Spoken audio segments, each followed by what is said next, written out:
Hello friends, இன்றைக்கி நம்ம கார பணியாரம் செய்ய போகிறோம். கார பணியாரம் செய்கிறதுக்கு முதல்ல இட்லி மாவு எடுத்துக்கணும். பணியாரத்துக்கு எப்போவுமே இட்லி மாவு தான் யூஸ் பண்ணணும். ஸோ அதனால் இட்லி மாவு எடுத்துக்கிட்டோம். இப்போ என்ன பண்ண போகிறோம் அப்படின்னு பார்த்தீங்கன்னா,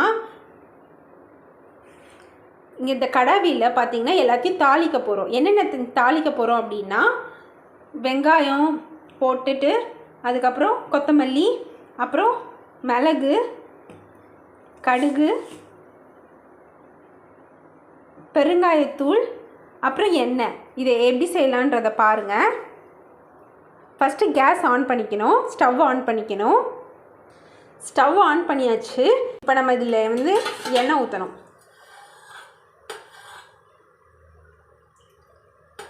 ஒரு 2 ஸ்பூன் எண்ணெய் ஊற்றினா போதும்.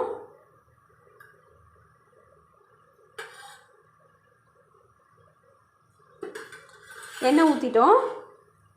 ஸ்டவ்வை கொஞ்சம் மேலே ஏற்றி வச்சுக்கலாம், அப்போ தான் நல்லா சீக்கிரம் காயும். அப்புறம் இதில் கடுகு போடணும். இல்லை, கடுகு போட்டுட்டோம். ஸோ இப்போ இது வெடிக்கிற வரைக்கும் நம்ம வெயிட் பண்ணணும். பாருங்கள், கடுகு வெடிக்க ஆரம்பிச்சிடுச்சு. சவுண்டு கூட நல்லா கேட்குது பாருங்கள். இது வெடித்து முடித்ததுக்கப்புறம் தான் நம்ம வெங்காயத்தை போடணும்.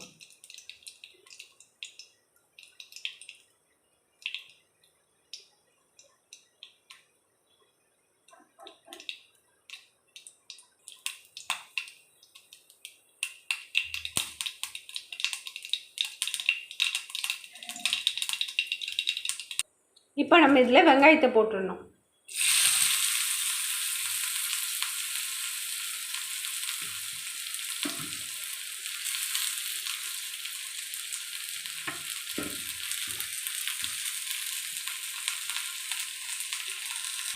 நம்ம இதை கொஞ்சம் கிண்டணும்.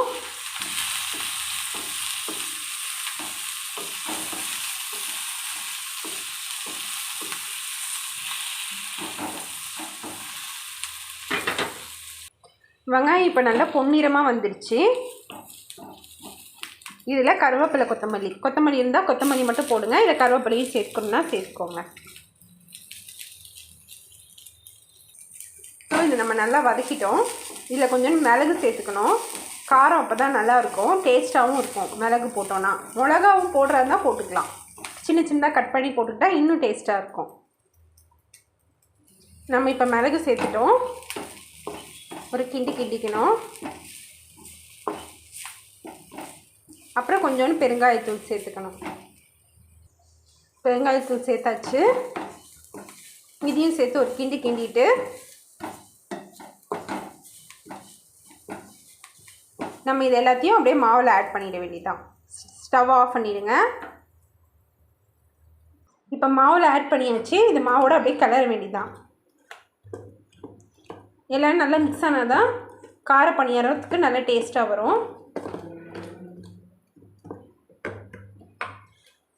அவ்வளோதான், நல்லா மிக்ஸ் ஆகிடுச்சு. இப்போ பணியார சட்டி எடுத்துகிட்டு ஸ்டவ் ஆன் பண்ணிக்கணும்.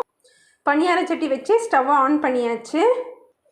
பணியார சட்டி லைட்டாக ஈரமாக இருக்குது.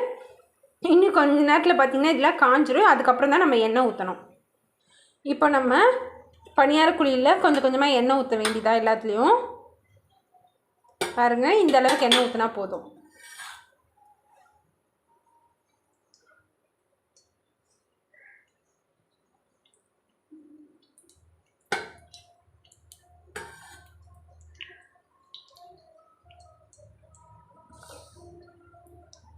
எண்ணெய் நல்லா காஞ்சதுக்கப்புறம் நம்ம இட்லி மாவுலேருந்து இப்போ பணியாரத்துக்காக செஞ்சு வச்சோம் இல்லையா, அந்த மாவு எடுத்து இதில் ஊற்றணும்.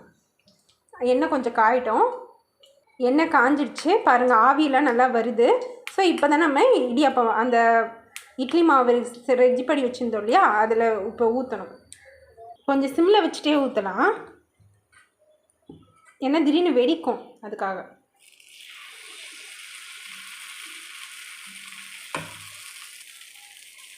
கொஞ்சம் கொஞ்சமாக ஊற்றிக்கோங்க. நான் கொஞ்சம் அதிகமாக ஊற்றிட்டேன்.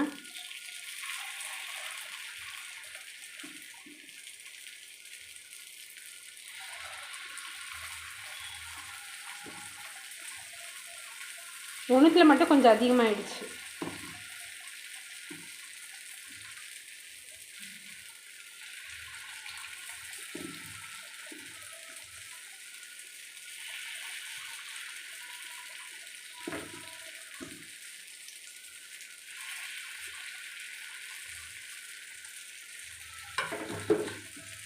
அவ்வளோதான், நம்ம எல்லா குழிலையும் ஊற்றிட்டோம்.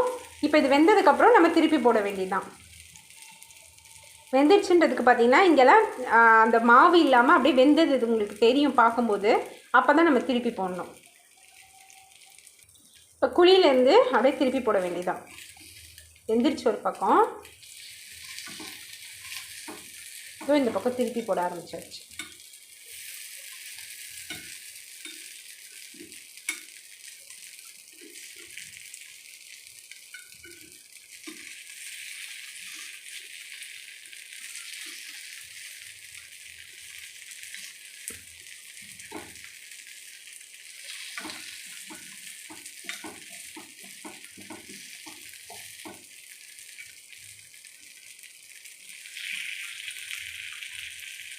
ஒன்று மட்டும் பெருசாக ஊற்றிட்டேன், அதான் எடுக்கிறது கொஞ்சம் கஷ்டமாக இருக்குது.